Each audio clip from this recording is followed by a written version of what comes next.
नमस्कार, स्वागत है आपका फोकस न्यूज पर। शाम के 6 बज रहे हैं और आपके साथ मैं हूं मीना शर्मा। पिछले 30 घंटे से दिल्ली सहित पूरे देश की जनता चाय पर चुस्कियों के साथ चर्चा कर रही है। दिल्ली के नतीजों पर अप्रत्याशित, नामुमकिन या यूं कहें सभी दावों को बौना करते इन नतीजों पर मंथन हो रहा है। तो दिल्ली के मुख्यमंत्री बनने जा रहे अरविंद केजरीवाल अपनी तरफ से उसकी व्याख्या कर रहे हैं। आज सुबह दफ्तर के लिए निकले लोगों ने सफलता की ये कहानी केजरीवाल के शब्दों में सुनी। अभी भी एफएम के शौकीन लोग दूसरी बार मुख्यमंत्री बनने जा रहे अरविंद केजरीवाल को सुन रहे हैं। केजरीवाल ने पूरी दिल्ली से रूबरू होने के लिए बचपन की एक कहानी को याद किया और दिल्ली का धन्यवाद दिया। बोले, कोशिश करने वालों की कभी हार नहीं होती, लिहाजा जीत के इस जश्न में पूरी दिल्ली शामिल हो। सियासत की ये नई तस्वीर क्या बदलाव का रास्ता खोलेगी? आज हमारे खास मेहमानों के साथ इसी पर करेंगे विस्तार से चर्चा, तो राय आपकी भी होगी शामिल। लेकिन शुरुआत हेडलाइंस से।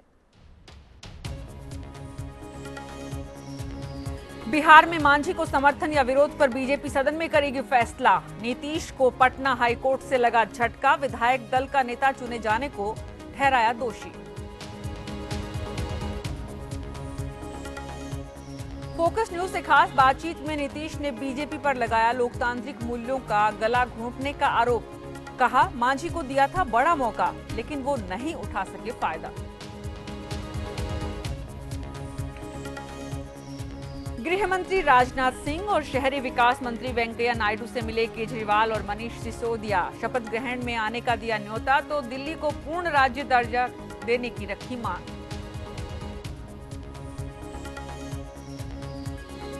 दिल्ली की सुनामी का असर महाराष्ट्र पर भी। फडणवीस सरकार में शिवसेना कोटे के 2 मंत्रियों ने दिया इस्तीफा। कहा, नहीं करने दिया जा रहा है काम।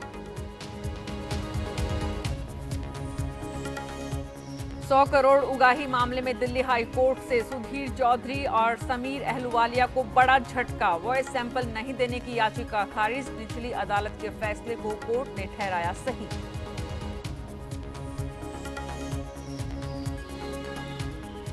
और लीबिया से चली 2 नावें भूमध्य सागर में डूबी। 200 से ज्यादा लोग मारे गए, बचाई गई 9 लोगों की जान।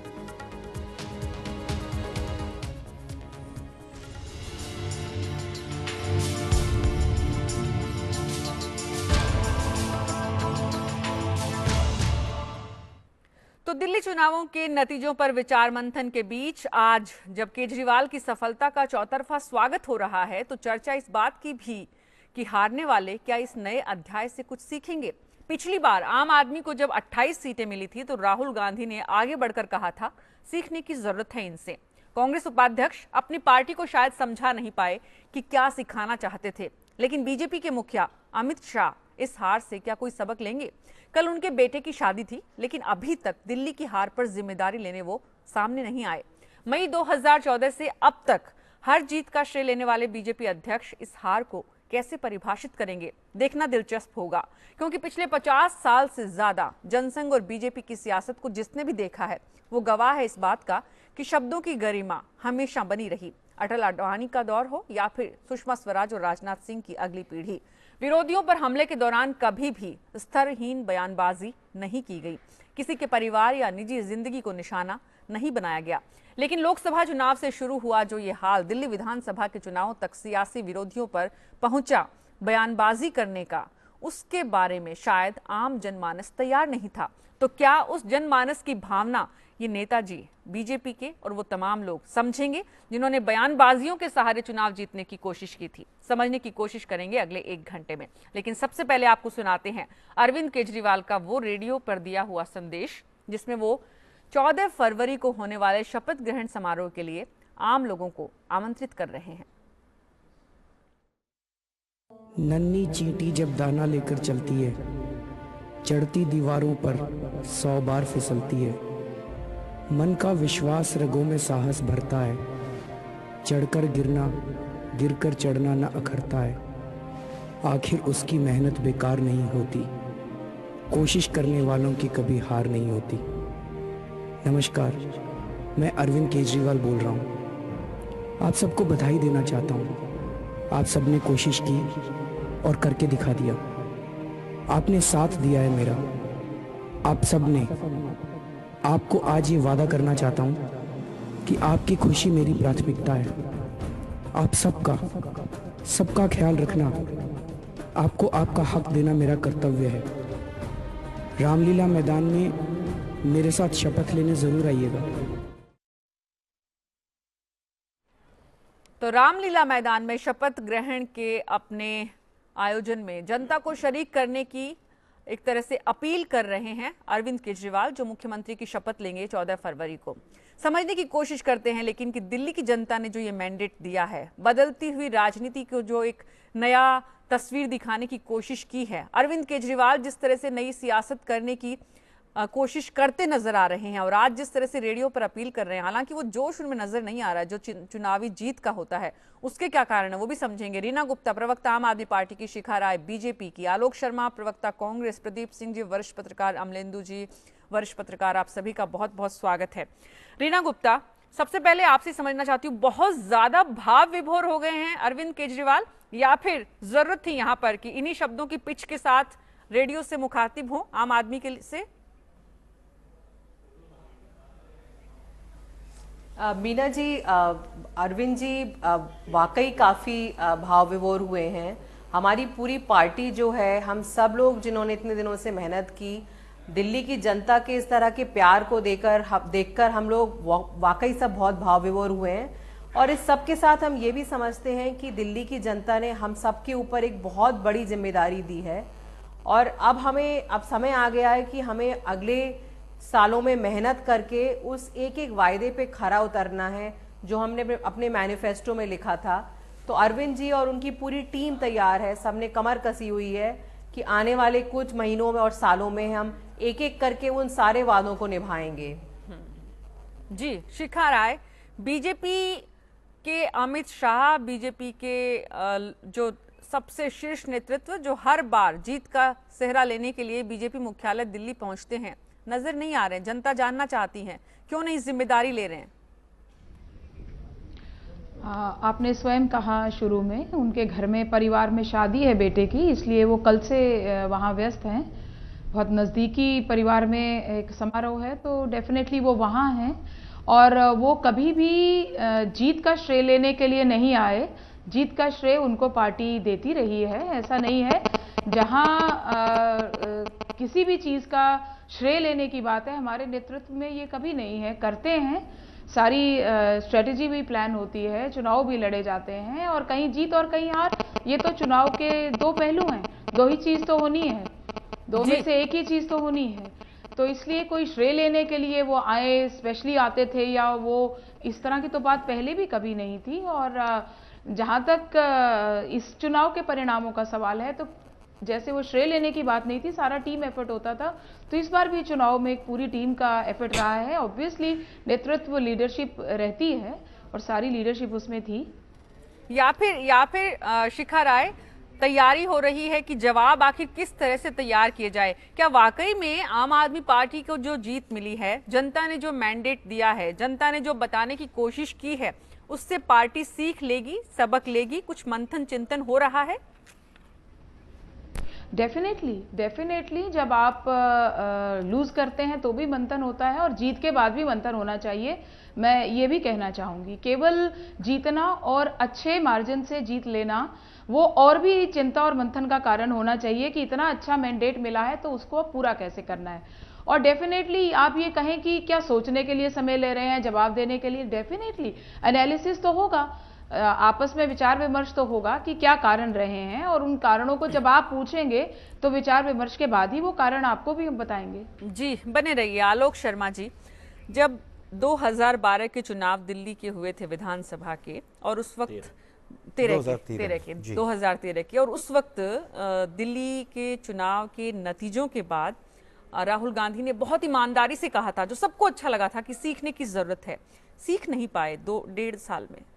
देखिए मीना जी, राजनीति जो है वो बहुत जल्दी ऐसा नहीं होता कि परिवर्तन आ जाएगा, आप किसी से सीख लेंगे, आप अपने अंदर परिवर्तन ले आएंगे। इसमें कोई दो राय नहीं है कि कांग्रेस का जो पिछला 1 साल गया है वो बहुत दर्दनाक गया है। जनता ने जिस तरह से हमें मैंडेट नहीं दिया है, रिजेक्ट किया है पूरी तरह से मैं कहूँगा, तो सीखने की भी आवश्यकता, सीखा भी जा रहा है, लेकिन उसके नतीजे आने में थोड़ा सा समय लगेगा। जहाँ तक इस बार की बात है दिल्ली के चुनाव की, इसमें कोई दो राय नहीं है। हमारा वोट परसेंटेज लगभग 15 घट गया। व्यावहारिक राजनीति का कांग्रेस को जितना अनुभव है उतना आम आदमी पार्टी को भी नहीं है, बीजेपी को भी नहीं है। क्या आपकी पार्टी में इस बात को लेकर वाकई मंथन हो रहा है कि जो सीखने की बात 2013 के दिल्ली चुनावों के नतीजों के बाद राहुल गांधी ने की थी, वो अगर वाकई धरातल पर हकीकत में थोड़ा सा भी तब्दीली की तरफ प्रयास होते, जिस तरह के प्रयास आम आदमी पार्टी ने पिछले 6 महीने, 7 महीने, 8 महीने में किए, तो शायद कांग्रेस की हालत इतनी खराब नहीं होती? मैं आपकी बात से सहमत हूँ। हमारे प्रयासों में कहीं ना कहीं पिछले 1 साल में कमी रही है, और ख़ास तौर पर दिल्ली के संदर्भ में। जब लोकसभा का चुनाव सर पर था, हम लोग लोकसभा के चुनाव में लग गए, लेकिन लोकसभा का चुनाव के जब नतीजे इस तरह के नकारात्मक आए तो उसके बाद पार्टी को जागना चाहिए था, लेकिन कहीं ना कहीं उसमें बिल्कुल कमी रही है। जो प्रदेश नेतृत्व है वो उसमें काफ़ी शिथिलता रही। कहीं ना कहीं माकन जी को भी जो अनाउंस किया गया वो लेट किया गया, टिकट डिस्ट्रीब्यूशन में भी उनका कोई बहुत रोल नहीं रहा, और जिस तरह से हमारी डिस्ट्रिक्ट कमेटीज़ और ब्लॉक कमेटीज़ डिसॉल्व थी उनको भी हम रिवाइव नहीं कर पाए। तो इसमें कहीं कोई दो राय नहीं है कि पार्टी के शीर्ष नेतृत्व एवं प्रदेश नेतृत्व दोनों की तरफ से कमी रही, और उसी का नतीजा है कि आज हम सिफर पे पहुंच गए। जी प्रदीप सिंह जी, चर्चा बहुत हो चुकी है पिछले 30 घंटे में कि इस जीत के क्या कारण रहे। लंबी फहरिस्त है जीत के कारणों की भी, हार के कारणों की भी, लेकिन बीजेपी की हार के कारणों में बड़े कारण जो बताए जा रहे हैं, एक अंदरूनी गुटबाजी किरण बेदी के बाद जो आई सामने की पार्टी का कैडर ही इतना ज्यादा निराश हुआ कि उसी ने तय किया कि हमें इस परंपरा को शायद दूर करना है। लेकिन उससे भी ज्यादा बड़ा कारण पिछले दिनों में जिस तरह की सियासत, जिस तरह की बयानबाजी देखने को मिली। क्या पार्टी मंथन करेगी इस वक्त? कम से कम आपको लगता है कि इस नतीजों के बाद चिंतन होगा, मनन होगा, और उस पर नई राजनीति की शुरुआत करने की दिशा में बीजेपी आगे बढ़ेगी? अब ये तो बीजेपी के लोग बता सकते हैं ऐसा करेंगे कि नहीं, लेकिन करना चाहिए। हार जो है किसी को भी, संगठन हो या व्यक्ति हो, ज़्यादा सिखाती है अगर आप सीखने को तैयार हों तो। देखिए, दिल्ली में बीजेपी की समस्या बिल्कुल अलग है। आप देखिए, जब से राज्य बना है ये 6ठा विधानसभा चुनाव था। 5 चुनाव बीजेपी हारी है, सिर्फ एक 93 में जीती थी, जब जनता दल दिल्ली के एक बड़े इलाके में काफ़ी प्रभावशाली था। उसने ट्रायंगुलर बनाया फाइट को, तो बीजेपी जीती। उसके बाद से लगातार आप देखिए कि बीजेपी चुनाव हारती रही। 32 से 34% के बीच में उसका वोट रहा है जी। दिल्ली में जो वंचित वर्ग है, जिसका सबसे बड़ी हिस्सेदारी है मतदाताओं में, वो हमेशा से कांग्रेस को अपनी स्वाभाविक पार्टी मानता रहा है जी। कांग्रेस से नाराज भी हुआ तब भी वो बीजेपी की तरफ नहीं गया जी। एक धारणा उसके मन में है बीजेपी के प्रति कि ये अमीरों की पार्टी है। सही गलत ये पार्टी के लोग बताएं, लेकिन ये धारणा है कि ये अमीरों की पार्टी है, ये हमारे दुख दर्द में शामिल होने वाली पार्टी नहीं है। आम आदमी पार्टी ने अपनी जो शुरुआत की, उसी वर्ग को उसने एड्रेस किया, उनकी समस्याओं को, उनके बिजली, पानी, सड़क की समस्या, रोज़मर्रा ज़िंदगी की समस्या, रोज़ भ्रष्टाचार जो फेस करते हैं उसकी समस्या। तो लोगों को एक विकल्प दिखा, कांग्रेस को छोड़कर वो उधर चले गए। जो परिवर्तन आया 2014 के लोकसभा चुनाव में, इस वर्ग के भी काफ़ी लोगों ने नरेंद्र मोदी के नाम पर वोट दिया। तो इस बार ये उम्मीद थी कि वो वोट टिका रहेगा। लेकिन 8 महीने में दिल्ली में राष्ट्रपति शासन था, तीनों नगर निगम में बीजेपी का शासन है, तो ऊपर और नीचे दोनों जगह सत्ता में होने के बावजूद 8 महीने में कुछ हुआ नहीं। तो उस वोटर को फिर लगा कि ये हमारी चिंता नहीं कर रहे हैं जी। तो वो पूरी तरह से फिर जो है आम आदमी पार्टी के साथ चला गया। इसलिए आप देखिए कि बीजेपी का वोट भले ही 1% घटा हो, लेकिन 28 सीटें चली गई। वजह ये हुई कि बीजेपी विरोधी जितना वोट था सब कंसोलिडेट हो गया आम आदमी पार्टी के साथ जी। और ये लैंडस्लाइड विक्ट्री उनकी दिखाई दे रही जी। लेकिन कांग्रेस को विकल्प नहीं बनाया, बीजेपी का विकल्प आम आदमी पार्टी को चुना। अमलेंदु जी, आम आदमी के कार्यकर्ताओं ने जमीन पे जितने प्रयास किए वो प्रयास एक बड़ा कारण थे जिसकी वजह से आज जनता ने कहा है कि हमें ये सियासत चाहिए, हमें वो सियासत नहीं चाहिए कि आप खड़े होकर स्टेज से भाषण से नारे दे दे?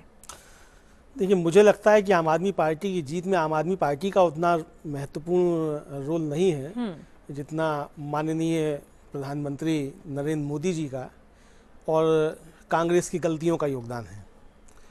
सबसे पहली बात तो ये कि जब नरेंद्र मोदी जी ने रामलीला मैदान में रैली की और उसके बाद जिस तरीके से वो बिना नाम लिए अरविंद केजरीवाल के ऊपर फायर हुए, उससे उन्होंने एक संदेश ये दिया कि हमारी लड़ाई अरविंद केजरीवाल से है, और वहीं से लड़ाई जो थी वो मोदी बनाम केजरीवाल में बदलना शुरू हो गई।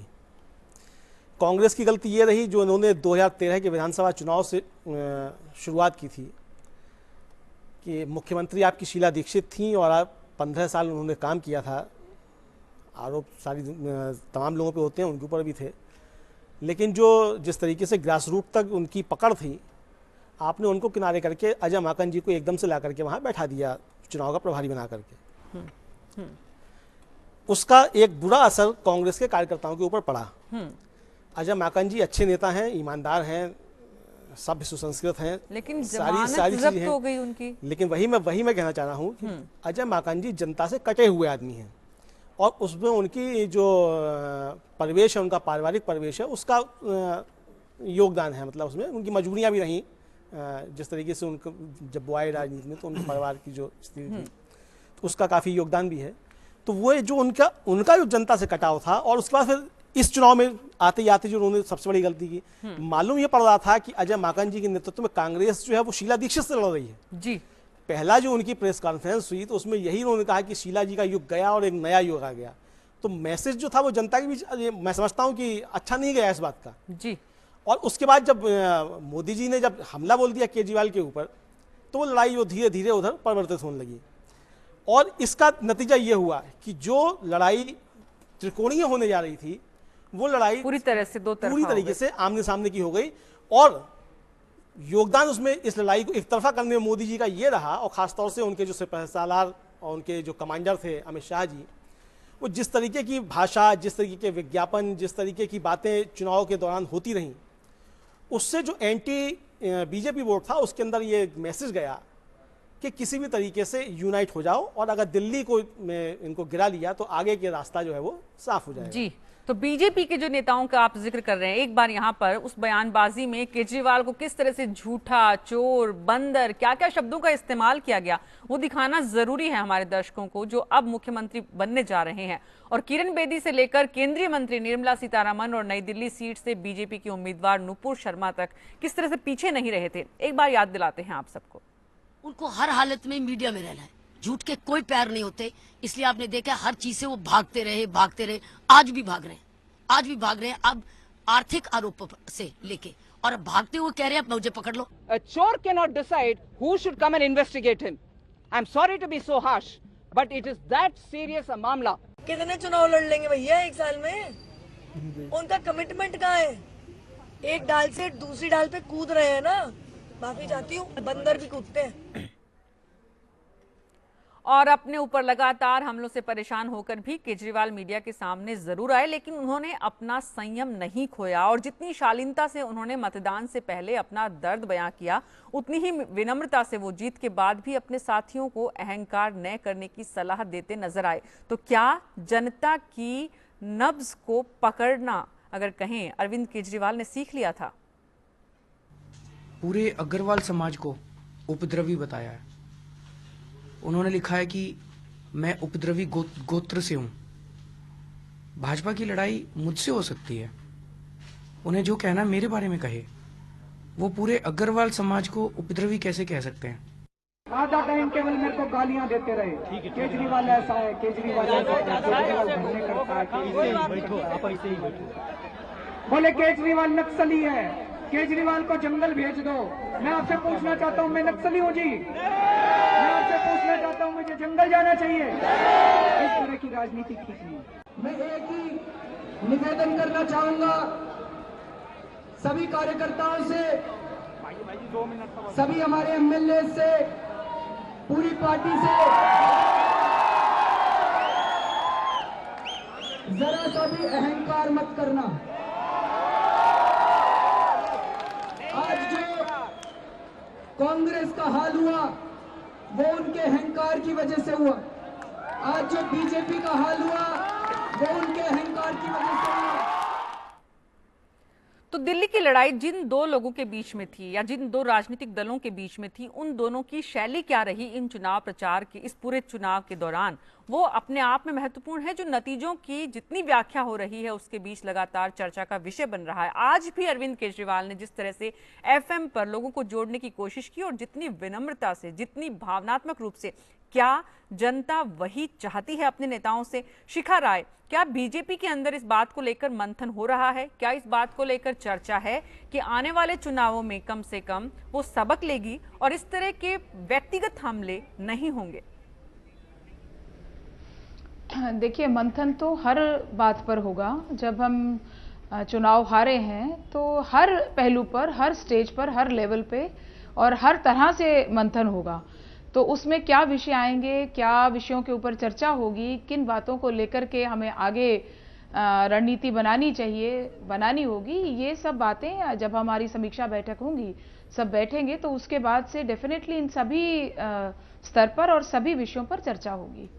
जी प्रदीप जी, क्या ये बदलती राजनीति के अगर कहें उस रास्ते की तरफ चलने का एक आम दिल्ली की जनता ने मैसेज दिया है कि राजनीति का रूप बदलना चाहिए, अब नहीं चलेगा सिर्फ नारों से, सिर्फ भाषणों से, सिर्फ वादों से काम? नहीं मीना जी, आप देखिए अरविंद केजरीवाल की पूरी राजनीति जो है वो परंपरागत राजनीति के खिलाफ है जी। वो उन्होंने तय किया, उनके साथियों ने तय किया कि जो परंपरागत राजनीति है उस तरह से हम राजनीति नहीं करेंगे। तो अपनी राजनीति के वो नए मुहावरे गढ़ रहे हैं, नए मानक तैयार कर रहे हैं अपने लिए और जनता को वो रास आ रहा है। मतदाता को लग रहा है कि ये हमारे सरोकार के प्रति ज्यादा सजग हैं। सरकार का मतलब बदला है उनके लिए जी, सरकार का मतलब बदला है उनके लिए। सरकार का मतलब निश्चित रूप से जब उन्होंने दिल्ली भर में घूमकर माफी सभाएं की तो एक संदेश दिया कि हमने अपनी गलती से सीख लिया है जी और हम बदलने को तैयार हैं, आप हमें एक मौका दीजिए। तो पूरी दिल्ली में एक ये सेंटीमेंट बना कि इनको एक मौका देना चाहिए, इसमें कोई हर्ज नहीं है। तो वो एक नए तरह की राजनीति कर रहे हैं और बीजेपी की हार में ये भी एक बड़ा कारण है। अभी जो 4 लोकसभा चुनाव के बाद 4 राज्यों में बीजेपी को कामयाबी मिली, उसमें एक बड़ी वजह ये थी कि उसका मुकाबला ट्रेडिशनल पार्टी से था। उन्हीं तौर तरीकों से वो भी लड़ रही थी, ये भी लड़ रही थी। यहाँ एकदम अलग तरह का विपक्ष उनको मिला बीजेपी को। दूसरी बात कि नरेंद्र मोदी को वोट क्यों मिला था जी, वो ये कि उनके बारे में एक धारणा थी कि गुजरात में इन्होंने बहुत काम किया जी। ये सिर्फ नीति और कार्यक्रम नहीं बनाते, उसको इम्प्लीमेंट कर सकते हैं जी। 8 महीने में दिल्ली के लोगों ने देखा कि कुछ भी नहीं हुआ उनके लिए, जबकि आपका गवर्नर के लेफ्टिनेंट गवर्नर के जरिए राज था, नगर निगम थी। चुनाव सभाओं में मोदी कहते रहे कि अगर दिल्ली में बीजेपी की सरकार होगी तो वो मोदी से डरेगी। लेकिन 8 महीने में दिल्ली वालों ने देखा कि नगर निगम का कोई कॉर्पोरेटर नहीं डरा मोदी से जी। जैसे चल रहा था वैसे ही चल रहा है। तो लोगों को उनकी बात पर भरोसा नहीं हुआ। उनको अरविंद केजरीवाल ज्यादा भरोसे लायक लगे, उनकी बात पर विश्वसनीयता ज्यादा रही उनकी। जी रीना गुप्ता, ये जो विश्वसनीयता बनी है और दिल्ली की जनता ने जो भरोसा किया है और दिल्ली को देश के प्रधानमंत्री ने ही नहीं कहा बल्कि कहीं ना कहीं ये हकीकत भी है कि दिल्ली एक तरह से मिनी भारत है, भारत के हर हिस्से के लोग यहाँ आए हुए रहते हैं। तो जो पूरे भारत की उम्मीदें आप लोगों के साथ बढ़ी हैं, उन उम्मीदों को बढ़ाने के लिए पिछली वाली गलतियां न होंगी, ये तो एक बात है ही। दूसरी बात ये भी है कि आपने आम आदमी पार्टी ने बीजेपी को, प्रधानमंत्री को न्योता दिया, आपने कांग्रेस को न्योता नहीं दिया। तो मतलब आप भी उस व्यवहारिक राजनीति की दिशा में बढ़ रहे हैं जहां जिनसे जरूरत है, जिनसे काम है, उनसे आप बात को आगे बढ़ाएंगे। कांग्रेस पूरी तरह से किनारे पर है। नहीं शिखा जी, बिल्कुल नहीं। हमने सबको न्योता दिया है। अरविंद जी ने पूरी दिल्ली के सारी जनता को न्योता दिया है कि इस खुशी में सब लोग शामिल हों और सब लोग रामलीला मैदान आए। वो बात अलग है कि प्रधानमंत्री जी से उनकी कल मुलाकात है और आज वो सुबह राजनाथ जी से मिले। तो मुलाकात में उन्होंने उनको न्योता दिया, लेकिन इसका मतलब ये नहीं है कि हम किसी और को न्योता नहीं दे रहे हैं, सभी को न्योता दिया जा रहा है। और हम लोग चाहते हैं कि जो हम राहुल गांधी, सोनिया गांधी, राहुल गांधी, सोनिया गांधी, अजय माकन, क्या इन लोगों को भी न्योता दिया जा रहा है, दिया गया है, दिया जाएगा? जी शिखा जी, बिल्कुल सबको न्योता दिया जा रहा है। और क्योंकि जिस तरह की राजनीति हम करना चाहते हैं उसमें हम चाहते हैं कि सब लोग मिलकर इस राजनीति को करें। देखिए, जीतना एक अलग बात है, अब जीत गए हैं, मैंडेट मिल गया है, पर इसके बाद हमें सबको मिलकर इकट्ठे काम करना पड़ेगा, तभी हम आने वाले सालों में दिल्ली को एक वर्ल्ड क्लास सिटी बना सकते हैं। तो बिल्कुल बांटने वाली राजनीति और पार्टीबाजी, ये सब हम लोग इसमें बिल्कुल विश्वास नहीं करते। जैसे कि मुझसे पहले वरिष्ठ पत्रकार महोदय कह रहे थे, एक नई तरह की राजनीति की शुरुआत करना चाहते हैं, और उस राजनीति में हम चाहेंगे कि सब लोग मिलकर ड्राइंग बोर्ड पे बैठें और ये निर्णय लें कि दिल्ली को किस तरह से हमें आगे बढ़ाना है। तो इसमें हमें प्रधानमंत्री जी की, राजनाथ जी की, सभी के सहयोग की जरूरत पड़ेगी जी। और जिसके पास जिस तरह के एक्सपीरियंसेस हैं, उनके एक्सपीरियंसेस से सीख के हम इस पूरे काम को आगे बढ़ाना चाहते हैं। जी शिखा राय, आपका नाम पिछले दिनों में इतनी डिबेट्स में रीना जी ने लिया है कि बार बार आपका ही नाम उनकी जुबान पे आ रहा है। लेकिन शिखा जी, सवाल ये है कि आज आपसे चर्चा करते हुए वो ऊर्जा, वो एनर्जी महसूस नहीं हो रही है मीना जी। जो शिखा जी, वो एनर्जी महसूस नहीं हो रही है बीजेपी की। एक चुनाव की हार से क्या बीजेपी की एनर्जी पूरी तरह से वहां चली गई? नहीं मीना जी, कहीं कुछ शायद समझने में वो हो गया होगा, कुछ मेरा स्वास्थ्य भी थोड़ा सा ठीक नहीं था पिछले दिनों। हार, हम एक ऐसा संगठन है, एक ऐसा दल है, आपको ध्यान होगा सन 1984 में केवल 2 MP थे हमारे, और वहां से चल करके आके आज पूर्ण बहुमत की स्थिति में हम केंद्र की सरकार बनाए हुए हैं। तो हम तो एक राष्ट्रवादी ऐसे दल के कार्यकर्ता हैं जो कभी उत्साहित तो क्या, हम कभी किसी भी संघर्ष में, हमारे को यह सिखाया जाता है कि जब संघर्ष हो, चुनौती हो, तो कदम जमा करके काम करो, और जब अनुकूल परिस्थितियां हो तो छलांग लगाओ। इसलिए ऐसा कोई किसी प्रकार की भावना नहीं है। परिस्थितियां तो बहुत आपने परिस्थितियां बहुत आपके अनुकूल थी, लेकिन उसके बाद में भी शिखा जी हालात ये क्यों हुए? चर्चा ये है, समझना ये चाह रहे हैं दिल्ली की जनता ने जवाब दे दिया है। लेकिन आलोक जी, आपके पास वापस आऊंगी। शिखा जी, आलोक जी, क्या ये बात सही है कि कांग्रेस के किसी भी नेता को आम आदमी पार्टी ने बुलावा नहीं दिया है? नहीं, मुझे नहीं लगता अभी तक ऑफिशियली किसी तरह का कोई निमंत्रण कांग्रेस के पास आया है। लेकिन ये कोई बहुत बड़ा विषय नहीं है। नहीं, लेकिन ये बहुत छोटा विषय भी नहीं हो सकता। मैं आपको जब बदलाव की राजनीति करने वाले, मैं उदाहरण पर देना आना चाहता हूँ। बदलाव तो सब जिस तरह का नकाब है वो 2 महीने में जनता के सामने आ जाएगा। मैं केवल ये कहना चाहता हूँ, पिछली बार तो हमने समर्थन दिया था इनको, उस समय भी, पिछली बार भी इन्होंने नहीं किसी को भी बुलाया था, ना बीजेपी को बुलाया था, ना कांग्रेस को। ये कौन से अलग तरह की राजनीति का वो कर रहे हैं? ना कांग्रेस के विधायक उस समारोह में गए थे, ना बीजेपी के विधायक गए थे। हमारे तो 8 ही थे और हमने तो बाहर से समर्थन भी दिया था। अब हम जो आपने एक विषय लिया था कि इस तरह का जनादेश क्यों आया है, मैं उस पर 2-3 पॉइंट यहाँ पर लेना चाहूँगा। एक विषय तो सबसे बड़ा ये था कि जो प्रदीप साहब ने कहा कि 9 महीने में किसी भी तरह की जो डिलीवरी मोदी साहब से उम्मीद करके जनता ने वोट दिया था, साथ के साथ सांसद यहाँ से बीजेपी को चुनकर दिए थे, एक बहुत बड़ा कारण रहा कि दिल्ली को 9 महीने में केंद्र से कुछ नहीं मिला। इसके अलावा मीडिया का भी काफ़ी योगदान रहा। मीडिया में जिस तरह के ओपिनियन पोल्स आते रहे और जिस तरह से मीडिया ने बार बार एंकर्स ने कहा कि 2 ही पार्टी लड़ाई में है, 2 ही पार्टी लड़ाई में। क्यों कहा एंकर्स ने? मैं बताना चाहता हूँ क्यों कहा उसमें, मैं ये तो एंकर्स बता सकते हैं उन्होंने क्यों कहा। एंकर्स तो वही बोलते हैं जो जनता की नब्ज समझ में आती है, जो जनता हकीकत बताती है। किसी भी एंकर ने, किसी भी ओपिनियन पोल वाले ने, किसी भी एग्जिट पोल वाले ने ऑन कैमरा आके माफी मांगी है कि हमारे, यानी कि आने वाले चुनावों में चाहे बिहार हो चाहे कहीं और के चुनाव हो, वहां पे एंकर्स तय कर सकते हैं, ये मतलब? मैं नहीं कह रहा हूँ, कहीं ना कहीं एजेंडा था मीडिया का। मैं ओपन कह रहा हूं मीडिया के सामने कि 2 ही पार्टियों के बीच में चुनाव है। जनता ने सोचा कि हमें ऐसा ना हो दोबारा से हंग असेंबली हो जाए। कांग्रेस लड़ाई में नहीं नजर आ रही है, सत्ता बनाने के करीब नहीं नजर आ रही है, तो वो माइनॉरिटी का खास तौर पर पूरा का पूरा वोट बैंक आम आदमी पार्टी की तरफ खिसक गया। This is practical reality. उसको कोई मानेगा नहीं मानेगा, विवाद हो सकते हैं। मैं समझता हूं कि इस बार का जो टैक्टिकल वोटिंग हुआ उसमें कहीं ना कहीं बहुत ज्यादा झुकाव पार्टी केजरीवाल की तरफ आलोक जी, आप ये बात मानने को तैयार नहीं है कि आम आदमी पार्टी ने पिछले 8 महीने में लगातार ऐसे प्रयास किए कि बीजेपी के खाते में जो एक तरह से पारी गई भी थी उसको अपने खाते खाते में कर लिया। अगर बीजेपी आज जिस तरह की चर्चाएं हो रही हैं कि अगर आज से 6 महीने पहले बीजेपी चुनाव कराती या 5 महीने पहले कराती या 3 महीने पहले कराती तो शायद इतनी बुरी शिकस्त बीजेपी को नहीं मिलती, क्योंकि हालात बीजेपी के पक्ष में थे। इसमें कहीं कोई दो राय नहीं है। अगर आज से 6 महीने पहले चुनाव होते तो नतीजे कहीं ना कहीं बीजेपी के पक्ष में जाते, लेकिन इसमें भी कोई तो दो आम राय आदमी नहीं पार्टी है ने अपने पक्ष में वो माहौल तैयार किया, मैं मेहनत समझता हूं की उसमें जमीन कहीं पे। ना कहीं बहुत ज्यादा योगदान बीजेपी का भी रहा। जैसे सर ने भी कहा मुझसे पहले भी कि बहुत सारे जिस तरह के वक्तव्य आते चले गए, और ये सब जो है विधि का खेल होता है कि जिस समय जिस चीजें आज से 1 साल पहले यही तमाम जितने भी मोदी साहब कदम उठा रहे थे उनके पक्ष में जाते नजर आ रहे थे, इस बार केजरीवाल के पक्ष में नजर आ रहे थे। गोत्र की बात आई, तमाम चीजें थी, छोटी छोटी चीज जो थी उनके पक्ष में खड़ी होती चली गई। तो इस समय का फेर होता है, लेकिन अब बहुत इंपॉर्टेंट ये है कि दोनों ही, एक बीजेपी केंद्र में शासित है और यहाँ पर आम आदमी पार्टी जो है वो राज्य में है।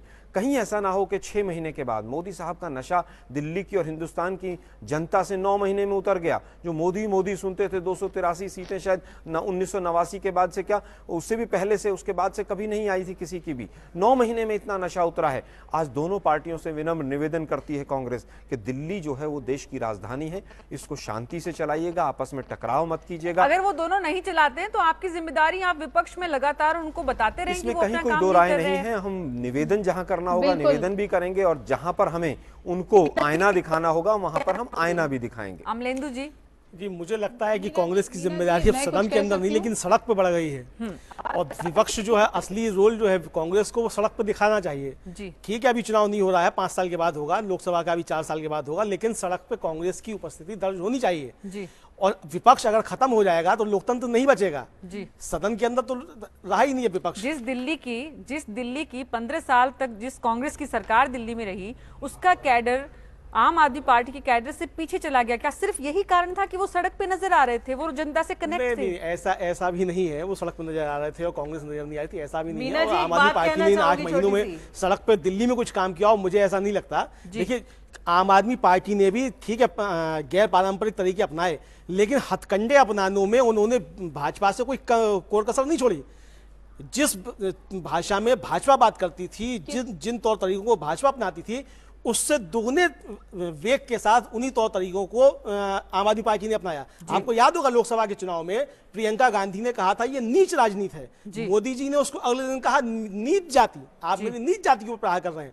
भारतीय जनता पार्टी ने अपने विज्ञापन में कहा उपद्रवी गोत्र, केजरीवाल जी ने कहा मेरी गोत्र पे हमला हुआ है, आप पूरे अग्रवाल गोत्र को कह रहे हैं।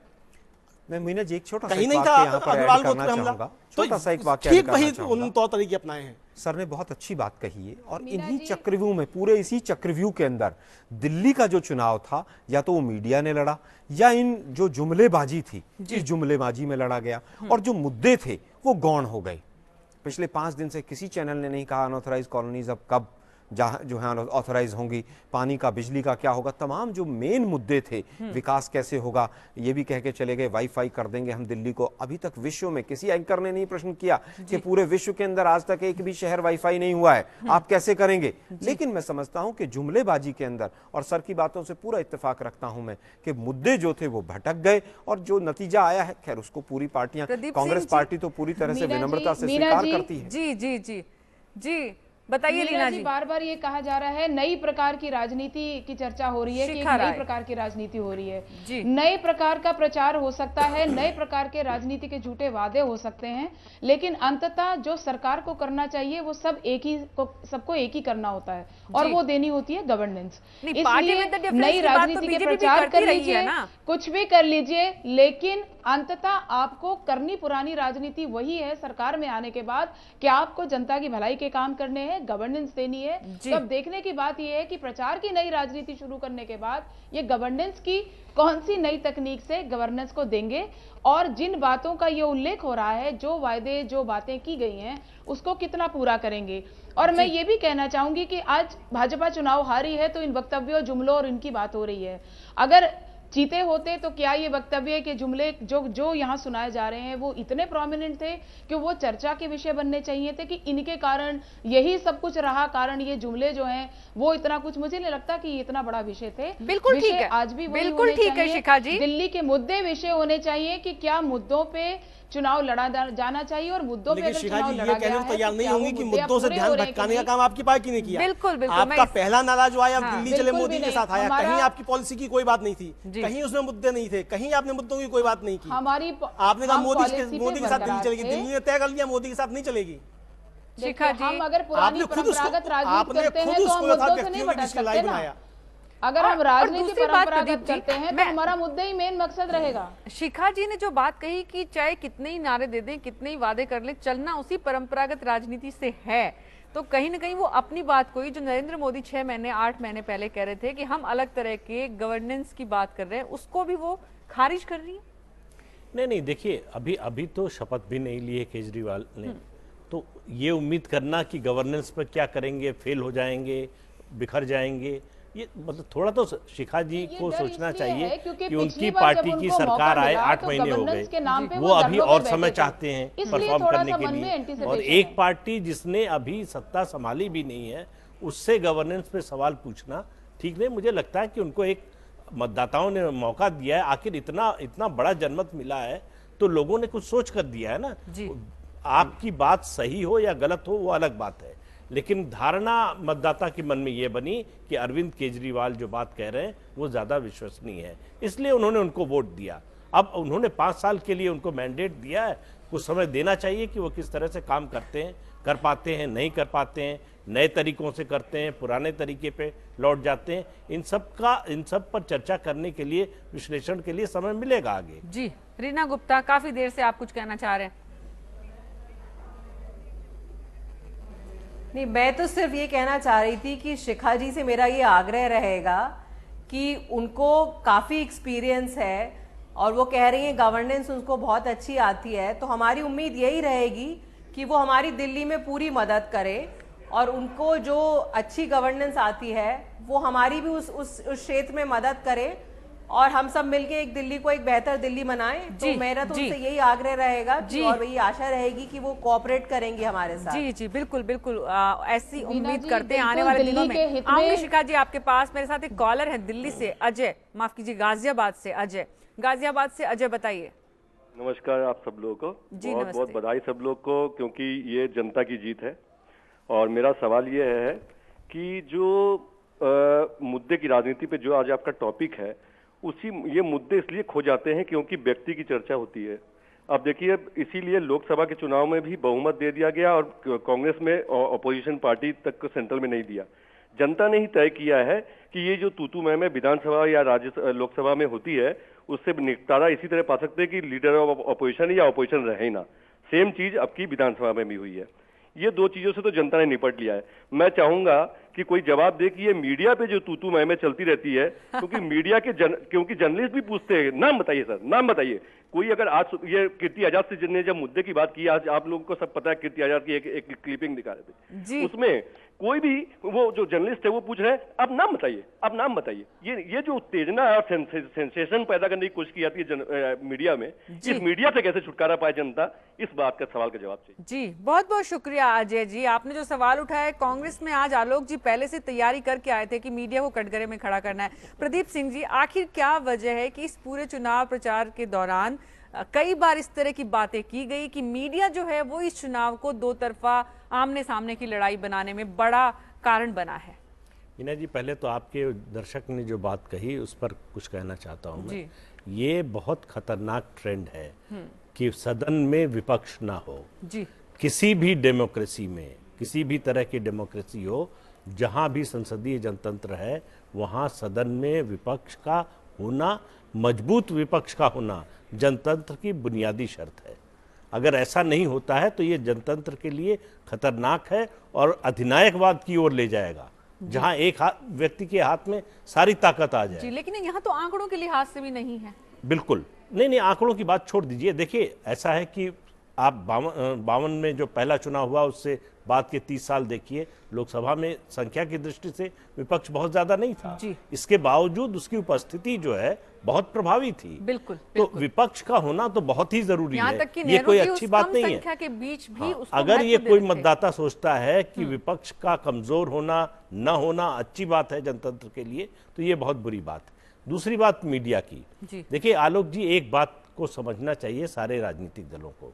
मीडिया हमेशा ज़्यादातर, कुछ अपवाद को छोड़ दीजिए, उसी दिशा में चलता है जिस दिशा में उसे लगता है कि आम दर्शक, मतदाता या लोग जा रहे हैं। जो ग्राउंड रिपोर्ट है वो दिखाने की आप कोशिश अन्ना हजारे का आंदोलन देखिए जी, उस समय, उससे पहले तक मीडिया में देखिए, खासतौर से इलेक्ट्रॉनिक चैनल्स में न्यूज़ के लिए जगह कम होती थी जी। उसके बाद से जिस तरह से बदलाव आया, उससे हर राजनीतिक दल का फायदा हुआ।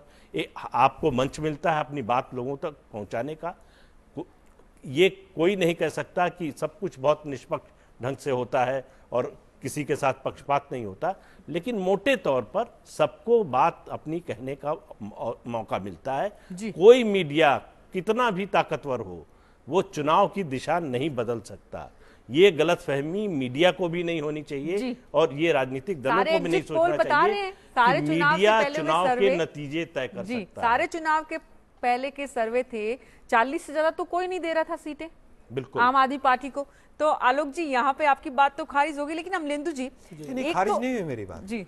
अगर किसी भी ओपिनियन पोल ने, किसी भी एग्जिट पोल ने इस तरह के नतीजे नहीं दिखाए, तो कहीं ना कहीं जो लोग सर्वे कर रहे थे, जो सैंपल लिए गए, जो कंपनीज थी, उनकी कहीं ना कहीं कमी रही होगी जी। मैं आप ही के पड़ोस लेकिन में रुख बताया उन्होंने, हवा का रुख क्या है ये बताया। हवा के रुख में केवल ये कह देना साहब यही 2 लोग लड़ रहे हैं, तीसरा है ही नहीं, तीसरा है ही नहीं, बार बार क्योंकि ग्राउंड पे रिपोर्टर जाता है, उसको जो तस्वीर दिखती है वो बताने की कोशिश की गई। उस तस्वीर में बहुत फर्क आया है मीना जी। लेकिन आप देखिए 62-63 सीटें आ जाएंगी और उत्तर प्रदेश में 73 सीटें बीजेपी की आ जाएंगी। तो ये ना कि कांग्रेस को इतना कमजोर तो किसी ने भी नहीं माना था। मैं ये नहीं कह रहा हूं कि कमजोर माना, कांग्रेस को 0 सीटें भी दिखाई, शुरू से दिखाई, हमें उस बात से कोई वो नहीं है। मैं मीडिया की आलोचना नहीं कर रहा हूं, हमने केवल ये कहा कि इस तरह के जो नतीजे आए हैं उसमें कहीं ना कहीं इस चीज का एक प्रभाव रहा है। मैं ये नहीं कह रहा कि मीडिया बायस्ड रहा है, मीडिया को भी हो सकता है, रिपोर्टर को जो रिपोर्ट मिली हो वो आई है, हो सकता है वोटर ने भी गलत, कई बार वोटर अंदर वोट किसी को डाल के आता है, बताता किसी को है, अदरवाइज एग्जिट पोल में सरकार आम आदमी पार्टी की बन रही है, ये तो वोटर ने भी साफ कर दिया था और ये रिपोर्टर ने भी साफ कर दिया था। एग्जिट पोल ऐसे भी थे जिन्होंने बीजेपी की तरफ भी इंगित किया था, लेकिन एग्जिट पोल में भी किसी ने 62 सीटें नहीं दिखाई थी, 50 सीट से ऊपर नहीं दिखाई थी। मैं केवल ये कह रहा हूं कि तमाम चीजों का जो प्रभाव था, मुद्दे गौण हो जाना, 2 पार्टियों की लड़ाई दिखाना, हल्की शब्दावली का इस्तेमाल करना, सब चीजों का कहीं ना कहीं प्रभाव रहा। प्रभाव कितना पड़ा वो अमलेंदु जी आपसे समझूंगी, लेकिन प्रमोद प्रतापगढ़ से एक कॉलर है हमारे साथ राजस्थान से, वो कुछ कहना चाह रहे हैं। जी प्रमोद बताइए। जी, मैं आम आदमी पार्टी की जो प्रवक्ता बैठी हुई है आपके यहाँ, उनसे ये पूछना चाहता हूँ कि ये जो बड़े बड़े झूठ इन लोगों ने बोले हैं, फ्री बिजली, फ्री पानी, फ्री वाईफाई, ये कैसे करेंगी? जनता जितना जल्दी साथ आती है उससे जल्दी दूर भी चली जाती है। 2-4 महीने बाद इनका क्या हाल होगा ये बताएं। जी प्रमोद जी, रीना जी से पूछने की कोशिश करते हैं। रीना जी, ये सवाल सिर्फ प्रमोद ही नहीं है जो प्रतापगढ़ से पूछ रहे हैं, देश के हर हिस्से से, क्योंकि खबरें ये आ रही है कि अब आप राष्ट्रीय स्तर पे अपनी पार्टी को आगे बढ़ाने की तैयारी कर रहे हैं। दिल्ली में जो वादे किए हैं उनको पूरा कैसे करेंगे, क्योंकि व्यवहारिक रूप से बहुत सारी परेशानियां हैं, क्योंकि इतना आसान नहीं है कि 1.5 रुपए बिजली में आप प्रति यूनिट दे दें। बिल्कुल, ये जितने भी हमने वादे किए हैं मीना जी, इन वादों, एक एक वादे के पीछे हमने बहुत सारा रिसर्च किया है, विशेषज्ञों से बात करी है। अगर आप किसी भी एक चीज का उदाहरण लेना चाहें, मान लीजिए आप पानी का ही हम उदाहरण लें, तो अभी सीएजी की रिपोर्ट आई है जिसमें लिखा है कि दिल्ली जल बोर्ड में करीब 10,000 करोड़ का मिसमैनेजमेंट हुआ है। तो इस तरह से अगर हम देखें तो जो जितना हम सरकार के पास संसाधन होते हैं, अगर वो संसाधन को आप अच्छी तरीके से मैनेज करें, भ्रष्टाचार उसमें से हटा दें, तो काफी चीजों की कीमतें कम हो जाती हैं। अब मान लीजिए ये 10,000 करोड़ भ्रष्टाचार से जुड़े बिल की बात पूरे चुनाव प्रचार में आपने भी हटा दी, कितने लाखों मैं आपके पास आऊंगी वापस रीना जी। कमल मेरे साथ रतलाम से एक कॉलर है। कमल जी बताइए। कमल।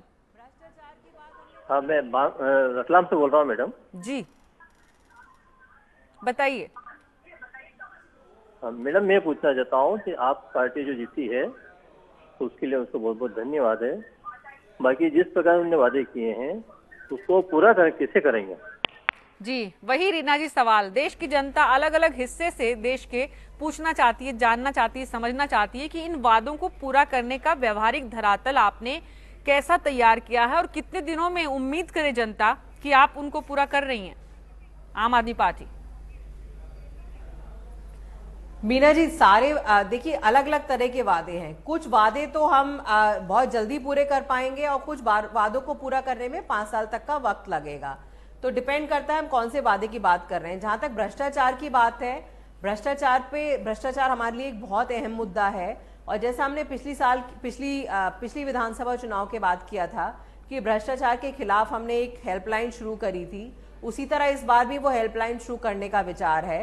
तो जो रोजमर्रा में लोगों को देखने को मिलता है भ्रष्टाचार, उस पे तो बहुत जल्दी मुझे पूरा विश्वास है रोक लग जाएगी। इनफैक्ट अगर आज आपने देखा हो तो ट्विटर पे आज काफी इस तरह की खबरें आई थी कि काफी जगहों में जो टैंकर वाले थे उन लोगों ने आज से ही पानी के लिए पैसे लेने बंद कर दिए थे। तो इस तरह का जो रोजमर्रा का भ्रष्टाचार है उसके बारे में मुझे पूरा विश्वास है। पिछले 49 दिन में भी उस तरह का भ्रष्टाचार बहुत जल्दी शीघ्र खत्म हो गया था। जी अमलेंदु जी, कुछ और मुद्दे हैं जैसे कि बिजली की दरों का जो मुद्दा है जी, तो आऊंगी आपके पास रीना जी। अजय मिश्रा एक कॉलर है मेरे साथ अमेठी से, वो कुछ कहना चाह रहे हैं। आती हूँ आपके पास वापस। अजय मिश्रा जी बताइए। मैडम नमस्ते, हम अजय मिश्रा अमेठी से बोल रहे हैं। जी नमस्ते, बताइए। हम ये जानना चाहेंगे कि आपने तो जो काम किया है वो वाकई में इन्होंने बहुत ही अच्छा काम किया है। और उनकी एक बात ये भी हमारी समझ में आ रही है कि जो भ्रष्टाचार है वो 80% के आसपास में पहुंच गया है। इसको अगर रोक लिया तो इन्होंने कर सकते हैं ये। जी अजय मिश्रा जी, बहुत बहुत शुक्रिया। आपको लगता है कि आम आदमी पार्टी उम्मीदों को पूरा करेगी। अमलेंदु जी, आपने कहा कि आम आदमी पार्टी की मेहनत उतनी जो है वो इन चुनावों का नतीजा नहीं है ना, जितना कि बीजेपी की जितनी कोशिशें हुई थी वो। लेकिन क्या वाकई में ये आप इस रूप में देखेंगे कि जनता ने एक बहुत बदलती हुई राजनीति को जगह नहीं दी है इस पूरे नतीजों के बाद? देखिए, मैं फिर अपनी बात दोहराना चाहूँगा कि बदलती हुई राजनीति ठीक है, लोग बदलना चाहते हैं, राजनीति बदले, व्यवस्था परिवर्तन हो, लेकिन जिस तरीके का माहौल है, जिस तरीके के लोग आए हैं सत्ता में, मुझे नहीं लगता कि वो व्यवस्था परिवर्तन वाली कोई बात है। सरकार बदलना, व्यवस्था परिवर्तन होना दोनों अलग चीजें हैं। और भ्रष्टाचार व्यवस्था से जुड़ा हुआ मसला है। जब तक कि व्यवस्था नहीं बदलेगी भ्रष्टाचार नहीं खत्म हो सकता। तो इसलिए ये कहना कि भ्रष्टाचार खत्म हो जाएगा और हम भ्रष्टाचार खत्म कर देंगे, भ्रष्टाचार को मिट्टी की पुड़िया नहीं है कि आप उसे घोल के पी जाएंगे। भ्रष्टाचार आदमी के नस नस में समाया हुआ है, व्यवस्था की नस नस में समाया हुआ है। तो इसलिए ये भ्रष्टाचार आप ऐसे खत्म कर देंगे, मुझे नहीं लगता कि ऐसा कोई यंत्र ईजाद हो गया है जिससे भ्रष्टाचार को आप समाप्त कर देंगे इस तरीके से। आप पानी माफिया को खत्म नहीं करेंगे, पानी का निजीकरण आप बंद नहीं करेंगे, आप बिजली का निजीकरण बंद नहीं करेंगे और आप कहेंगे कि हम भ्रष्टाचार खत्म कर रहे हैं। तो निजीकरण, जो सार्वजनिक सुविधाएं थी जिनका निजीकरण हो गया और जिनका निजीकरण होना है, वही तो असली भ्रष्टाचार की जड़ है। तो आप वो चीजें नहीं करेंगे और केवल आप जो है भ्रष्टाचार के पत्ते तोड़ने का अगर काम करेंगे तो उससे भ्रष्टाचार खत्म होने वाला नहीं है। जी। और एक और बात जो आपने कहा कि भारतीय जनता पार्टी का उसमें कितना योगदान है। रीना जी आपके पास, जी मैं बोल सकती हूँ, पूरी करिए। और आम आदमी पार्टी का उसमें क्या है, तो बिल्कुल सही बात है। देखिए, जो राजनीति भारतीय जनता पार्टी ने की, ध्रुवीकरण करने की राजनीति, जिसके बल पे आप केंद्र में आज बैठे हुए हैं, आपने वही प्रयास किया था। हुआ ये कि दांव अब किसी उल्टा पड़ गया। जी। आपके जो विरोधी थे वो एकजुट हो गए। जी। और लोगों को लग गया कि इस बार हमको जो है इनसे यहाँ निपट लेना चाहिए। ये दाम जो उल्टा पड़ा है यही दरअसल विषय है जिसको समझने की कोशिश की क्या जनता समझदार हो गई है, जनता मानती है, जानती है कि अब जो बोल रहा है दरअसल उसके बोलने और हकीकत के बीच का फर्क कितना है। देखिए फिर इस चीज को मैं डिफरेंशिएट करूंगा। जनता समझदार पहले भी थी, जनता समझदार आज भी है। जनता के हिस्से हैं, एक जनता बीजेपी के साथ है, वो पिछले चुनाव में भी 3432% के साथ थी, आज भी वो उतनी रही। इसका मतलब जो भारतीय जनता पार्टी का वोटर था उसका दिमाग नहीं बदला। दिमाग किसका बदला? जो भारतीय जनता पार्टी के खिलाफ था। और उसका लक्ष्य क्या था? उसका लक्ष्य था भारतीय जनता पार्टी को हराना। जी। वो भारतीय जनता पार्टी को हराने वाला वोटर एकजुट हो गया। जी। और उसने किसी की नहीं सुनी, किसी दूसरे के लिए। जी। उसका नतीजा सामने है। उसका नतीजा है बाबूराव। ये शुरुआत भारतीय जनता पार्टी ने की थी। जी। इस तरीके के ध्रुवीकरण की। बिल्कुल। तो ये ध्रुवीकरण की बदलती राजनीति भी दरअसल जनता क्या कहना चाहती है उसको भी समझने की बेहद जरूरत है, क्योंकि आने वाले दिनों में फिर चुनाव, इस देश के अलग अलग राज्यों में चुनाव का सिलसिला जारी रहने वाला है। लेकिन उस बीच महाराष्ट्र से, जहां पर चुनाव तो हो चुके हैं लेकिन सरकार के बीच में बीजेपी और शिवसेना किस तरह से वहां पर दंगल है, वो भी आज बड़ी खबर थी। लेकिन उस बीच बाबूराव महाराष्ट्र से एक कॉलर है हमारे साथ, वो कुछ कहना चाह रहे हैं। जी बाबूराव बताइए। पहले तो मैं दिल्ली के लोगों को धन्यवाद देता हूँ मैडम जी, उन्होंने बहुत अच्छा काम किया है। जी हेलो। बताइए जल्दी से बाबूराव। और महाराष्ट्र में भी बीजेपी की सरकार है, जी आप क्या कुछ कहना चाह रहे हैं? जल्दी से अपनी बात को रखिए। लेकिन वो ज्यादा दिन टिकने वाली नहीं है अभी। जी आपकी आवाज कुछ समझ में आ रहा है अमलेंदु जी? आपको तकनीकी परेशानी की वजह से आपको नहीं सुन पा रहे हैं। जी रीना जी बताइए, आप काफी देर से इंतजार कर रही हैं कुछ बोलने के लिए। जी मैं विमलेंदु जी की 2-3 बातों का जवाब देना चाहूंगी। आप मुझे थोड़ा समय दीजिएगा बोलने के लिए। जी अमलेंदु जी भी पहली बात करते हैं कि भ्रष्टाचार की। जी बोलिए जी भ्रष्टाचार का सबसे बड़ा जो स्टार्टिंग पॉइंट है वो होता है राजनीतिक फंडिंग से स्टार्ट होता है। अब देखिए जितने भी जो एमएलए जो चुने जाते हैं उन्होंने अपने एमएलए बनने के लिए जो प्रचार में जो पैसा खर्च किया होता है, उसके बाद जब वो चुन जाते हैं तो वही पैसा चुकाने के लिए उनका बहुत ज्यादा वक्त और उसी में उनकी बहुत ज्यादा ऊर्जा लगती है। अगर आपने अपने चुनाव प्रचार में साफ पैसा खर्च किया है तो पहली बात तो ये कि आपने बहुत पैसा खर्च किया नहीं होगा। मीना जी, दूसरी बात ये कि आप टोकना चाहूंगी, उत्तम नगर से आपके चुने हुए विधायक की शराब पकड़ी गई थी, पूरा ट्रक, आप जानते हैं ना? जी शिखा जी आती हूँ आपके पास बात करने, पूरी रीना गुप्ता को बात पूरी करने दीजिए। बिल्कुल जानती हूँ, अभी तक कोई एफआईआर नहीं हुई है। एक नोटिस भेजा गया है उनको बुलाया गया है और उस बात की छानबीन होगी। लेकिन ऑन द होल आप एक बात तो मानेगी ना कि जिस तरह की पॉलिटिकल फंडिंग जो एक नई शुरुआत आम आदमी पार्टी ने करी है जी, अगर वही एक मेन कारण है भ्रष्टाचार को खत्म करने का। रीना जी आप बता सकती हैं कि जो 1200 होर्डिंग दिल्ली के अंदर लगे हुए हैं उसका आपकी कौन सी वेबसाइट पर जिक्र है? मुझे प्लीज खत्म करने दीजिए। देखिए नीना जी इस बात पे तो मत जाइए कि आप जो भी कहते क्या होता है हर कॉन्ट्रैक्ट में, जिनके आप स्टिंग ऑपरेशंस को भूल गए जो मीडिया चैनल्स पर चले थे, पीडब्ल्यूडी के हर कॉन्ट्रैक्ट में पैसे लिए जाते हैं, उसका क्या रिजल्ट होता है कि सड़कें खराब होती हैं क्योंकि जो ठेकेदार होता है आरोप प्रत्यारोपों के आधे पैसे आपको दे दिए, उसके पास सीमेंट खरीदने के पैसे नहीं बचते। रीना जी, शिखा जी, ये सिर्फ आरोप प्रत्यारोपों के बीच में अगर हम वाकई में एक सुलझी हुई बहस करें और समझने की कोशिश करें कि जनता ने जो मतदान दिया है, जनता जो बदलाव की उम्मीद कर रही है, और जिस तरह से अमलेंदु जी कह रहे हैं कि ये बदलाव उन्हें मिलने वाला नहीं है, चिंता का विषय वो है, चर्चा का विषय वो है। लेकिन उसके बाद आपके पास, आप लोगों के पास वापस आती हूँ। सुरेश उज्जैन से एक कॉलर है मेरे साथ, काफी देर से इंतजार कर रहे हैं। जी सुरेश, माफी चाहती हूँ, बताइए। जी मैं कह रहा था मैडम कि ये आप पार्टी वालों को जो है बहुत बहुत बधाई, लेकिन आप थोड़ा सा ये बताएं कि दरअसल अमेरिका में इलेक्शन हुआ था और हेलो जी बताइए जल्दी से सुरेश। हाँ, तो ये अमेरिका में इलेक्शन हुआ था, उस दौरान वहां पे बहुत जोर का तूफान आया था और ओबामा ने अपना पूरा चुनाव ऑफ कर दिया था और वो जो है जलमला चुनाव छोड़ के बोले थे कि ये पहले मेरे लिए अमेरिका बाद में चुनाव है। हमारे यहाँ सैकड़ों आदमी स्वाइन फ्लू से मर रहे हैं, किसी भी पार्टी का एक भी नेता ने एक स्टेटमेंट आज तक नहीं दिया। जी बहुत बहुत शुक्रिया सुरेश जी, आपकी चिंता जो है अमलेंदु जी आपने सुना, वाजिब है। लेकिन आपके पास आऊं उससे पहले केजरीवाल ने इस वक्त मुख्य सचिव डीएम सपोलिया को बुलाया है और उन्हें पार्टी का घोषणा पत्र दिया है। मुख्य सचिव को निर्देश दिया है कि हर विभाग को सूचना देनी होगी। साथ ही उन्होंने 70 पॉइंट्स गिनाए हैं और उन पर काम करने को कहा है। 19 तारीख को सभी विभाग पावर पॉइंट प्रेजेंटेशन देंगे, साथ ही 10 स्लाइड्स में एक्शन प्लान बताना होगा। ये आज मुख्यमंत्री की शपथ लेने से पहले अरविंद केजरीवाल ने अपना काम शुरू कर दिया है। अमलेंदु जी, ये कम से कम एक्शन तो दिखता है कि सरकार काम कर रही है। नहीं, ये एक्शन मुझे लगता है कि मोदी जी जब प्रधानमंत्री बने थे ये एक्शन इससे कहीं सख्त दिखाई दिए थे जी। और सवाल ये है कि उन एक्शंस का नतीजा क्या है। मैं फिर वही बात कहूंगा कि इन एक्शन से व्यवस्था बदलने वाली नहीं है, व्यवस्था के तौर तरीके बदल सकते हैं केवल, व्यवस्था बदलने वाली नहीं है। व्यवस्था के जो मूलभूत सिद्धांत है वो वही रहेंगे। जनता को लगता है ना अमलेंदु जी, जनता को आम आदमी पार्टी को इतना बड़ा बहुमत इसीलिए दिया, जनता को लगता है व्यवस्था कैसे बदलेगी, कुछ नया होगा, कुछ बदलेगा, कुछ शुरुआत होगी। देखिए कुछ शुरुआत होगी, मीना जी अमलेंदु जी से पूछना चाहिए ना, कहीं से भी हो सकती है।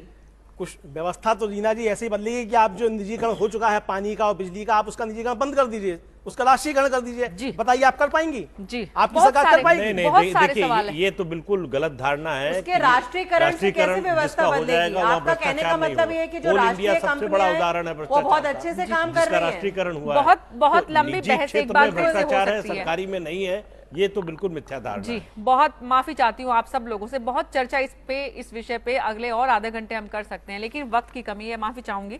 लेकिन कम से कम दिल्ली की जनता ने जो जनादेश देकर आम आदमी पार्टी को जो सफलता दी है और आज एक कम से कम जो माहौल बना हुआ है, इन तमाम पहलुओं के बीच में भी कहने को मन करता है कि मारो जोर से हंटर की हर चोट से, कि रिश्ता मेरा मूसल की हर मार से रंग निखरता है मेरा। ओखली में कूटता धान हो या फिर सियासत की भट्टी में तपते केजरीवाल। दिल्ली के चुनावी नतीजे बताते हैं कि जितने हमले उन पर हुए उतने ही मजबूत होते चले गए। कुछ लोगों से तो उन्होंने कांग्रेस को एक भी सीट न मिलने की शर्त भी लगा रखी थी। लेकिन सरकार बनाने के सपने देख रही बीजेपी जब सिर्फ 3 सीट तक सिमटने को मजबूर हो गई तो तमाम एग्जिट पोल सर्वे के साथ साथ बड़े बड़े सियासी पंडितों के दावे भी धराशायी हो गए। ऐसी महाविजय गाथा पिछले 30 साल में कभी नहीं देखी गई, कम से कम दिल्ली में। और यही वजह है कि हमने आज 1 घंटा इस पर दिया कि नकारात्मक बयान देने वालों को जनता ने क्या अस्वीकार कर दिया है, क्या इसे इस रूप में हमें लेना चाहिए। उम्मीद करते हैं आने वाले चुनाव में भी राजनेता कम से कम इससे सबक लेने की कोशिश करते नजर आएंगे। बहरहाल फोकस न्यूज पे खबरों का सिलसिला जारी रहेगा। आप सभी का बहुत बहुत शुक्रिया जो आप इस कार्यक्रम से जुड़े, अपनी राय रखी और अपनी राय देने का काम आगे भी जारी रहे। हर शाम 6 से 7 बजे फोकस न्यूज पर। मुझे दीजिए अनुमति, नमस्कार।